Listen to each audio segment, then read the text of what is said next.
আসসালামু আলাইকুম and hello everyone, সবাই কেমন আছেন? নিশ্চয়ই ভালো, আমিও ভালো আছি। আজকে নিয়ে আসছি আমি একটা হেলদি সালাদ। চলুন দেখা যাক। এখানে আছে চিকেন ব্রেস্ট পিস। এখন আমি এটা ছোট ছোট করে কেটে দিচ্ছি সাথে ক্যাপসিকাম, এটা আমার খুবই পছন্দ। ছোট ছোট করে চিকন করে কেটে নিচ্ছি। আর একটা মিডিয়াম সাইজের টমেটো আমি চপ করে নিয়েছি। আমার টমেটো এভাবে খেতেই ভালো লাগে। তারপরে আছে শসা আর পেঁয়াজ এবং কাঁচামরিচ কুচি করে নিলাম। ঝাল আমি একটু কমই খাই। এই তো আমার রেডি করে ফেলেছি।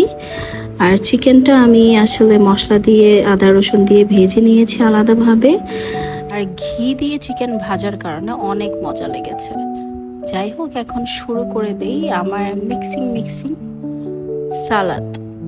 আচ্ছা, এখন শুরু করে দিলাম আমি শসা, টমেটো, ক্যাপসিকাম, তারপরে চিকেনটা যে ফ্রাই করেছি সেটা, কাঁচামরিচ অল্প একটু, আর কি বলে পেঁয়াজ। আমি আসলে কথা বলতে পারি না ঠিক মতো, ভয়েস ওভারও দিতে পারি না, সরি, আমাকে মাফ করবেন ভুল ত্রুটি হলে। যাই হোক, এখন সবগুলো একসাথে দিয়ে নিয়েছি। খুবই সুন্দর লাগছে, কালারফুল অনেক। এখন আমি টক দই দিব। টক দইটা আসলে আমার এটা নেওয়াটা ঠিক হয়নি। টক দইটা একদমই পাতলা ছিল।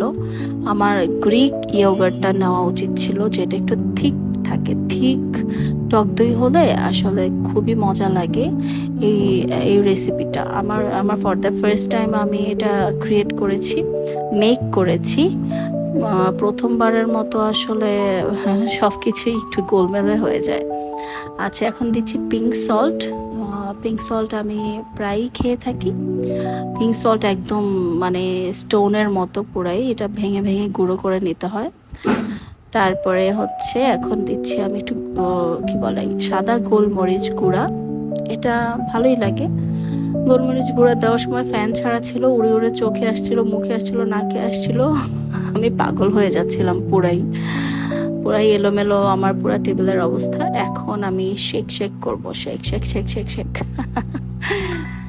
অনেক সুন্দর করে এটা শেক করতে হবে। এখন আমি একটু ম্যাজিক মশলা দিচ্ছি, একটা ইনস্টাগ্রাম রেসিপিতে দেখেছিলাম, ঠিক মতো ছেঁড়া হয় নাই। এখন আমি আবার অফ ক্যামেরায় যেয়ে এটা সুন্দর মতো ছিঁড়ে তারপর আসছি।